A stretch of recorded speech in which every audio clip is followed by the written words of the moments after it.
In his prime, Tommy Morrison was one of the most violent punchers in heavyweight history. Oh, the right to the chin, puts Joe Hip down. There's a big left hook. There's that left hook. And these men actually volunteered to step into the ring with him. They shouldn't have. Tommy Morrison's Tommy Morrison. He ain't changed his style. He got to duck them jabs and right hands. I touch it when he ducking. Every time he duck, he run into something. In today's video, we take a look at 4 nights where Tommy Morrison didn't just win. He made examples out of these men. And a good combination again by Morrison. A left and a left behind him. The uppercut, and down goes Tillis. Double left hand again. That hurts Tommy. Violently and efficiently ending careers without a single moment of mercy, showcasing just how truly dangerous he really was. Let's get into it. First up, Jesse Shelby. August 1989, Atlantic City, Morrison's 15th professional fight. Shelby was a legitimate heavyweight who had fought at Caesar's Palace and knew his way around a boxing ring. He walked into the Showboat Hotel that night convinced his experience gave him a real shot against the young Duke. He found out very quickly that experience means nothing when the other man hits that hard. Crossroads fight for Jesse Shelby. Distractions you have to worry about. In addition, Morrison scored 5 first-round knockouts. Morrison came out hunting immediately. Fast combinations, relentless pressure, giving Shelby absolutely nowhere to breathe. Trained manager and Morrison working over his man on the rope. Shelby's natural age and experience. Shelby admitted to a little burnout. Yeah, they're a nice little team. It's a very professional-oriented operation. It's an amateur. He lost in the Olympic trials. A big right hand followed up on the left by Morrison, and Shelby is in a seated position and may not make it up. Then a big right hook landed flush. Shelby stumbled and fell backward into the corner. The referee took one look and waved it off. Shelby sat in the corner staring at nothing. Morrison had made his statement. Next, Harry Terrell. And this one is exactly what the title of this video promises. No grudge, no complicated backstory. Just Tommy Morrison walking into a boxing ring and showing his genuinely scary power. Terrell stepped up, and Terrell paid for it. What happened next is the kind of footage most channels won't touch. We're showing it anyway. Necessary surgery 3 times on his right hand. Maybe 18 on the inside. Anybody like that would stick and run and give him trouble like that, a good right hand. Movie star just within the last couple of weeks as he rolls his way. Young protege, and here he is in real life. And he lands a left and has his opponent protecting himself or trying to against the ropes. And this is where Harry Terrell does not want to be. Now there's the uppercut a bit more. There's a left hook. And down goes Terrell. Shake it off. Here we go. Terrell trying to survive this first round. He's got 43 seconds to do it. Again, Morrison looking for the uppercut. He used it effectively earlier. Missed with the right hand. Coming to play in a hurry at 227 pounds. Here. Oh, big right hand. Morrison came out and ended it with a brutality that made everyone in the building wince. The stoppage was fast. The damage was not. Another one done. Then there was Marcellus Brown. 7 feet tall. Let that sink in for a second. 7 feet. 13 knockouts in 14 wins. A man so physically imposing that just looking at him across the ring would make most fighters reconsider every decision that led them to that moment. And he volunteered to fight Tommy Morrison.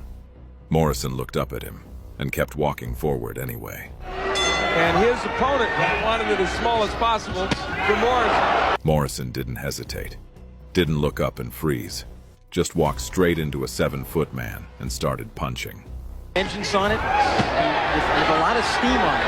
So Tommy Morrison knows the guy is, look where Marcellus is carrying his right hand.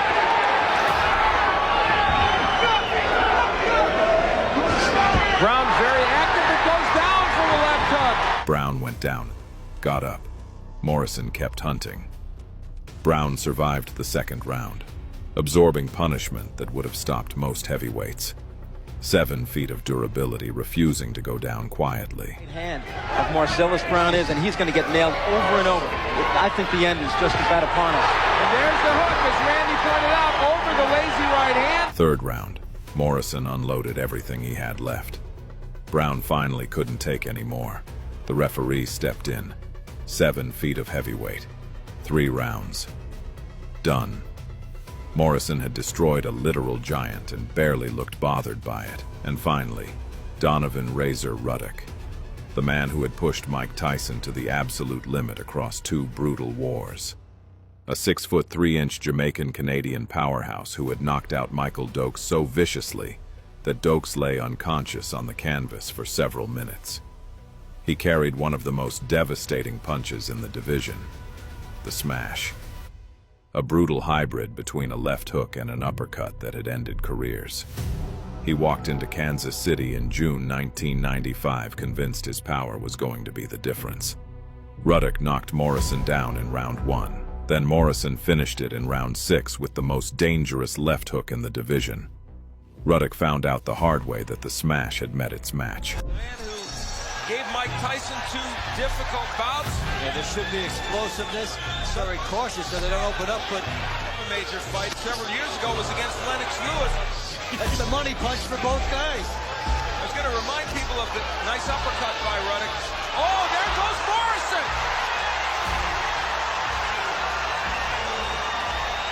Ruddock found Morrison immediately. A vicious right uppercut sent him to the canvas. The crowd went silent. Then Morrison got up and walked straight back in, because that's who he was. No, he's going to go after Razor Ruddock. Ruddock will try to put him away here, loading up with everything. Hey, Morrison may have to pound his way out of this, ironically enough. That left hook. What Morrison may have learned, Morrison absorbs the punch. But he still paid for it. Oh, he hurt Ruddock with a right uppercut. Razor Ruddock got rocked by the same punch that knocked Morrison down. Lifted, give him a standing 8 count. Morrison answered.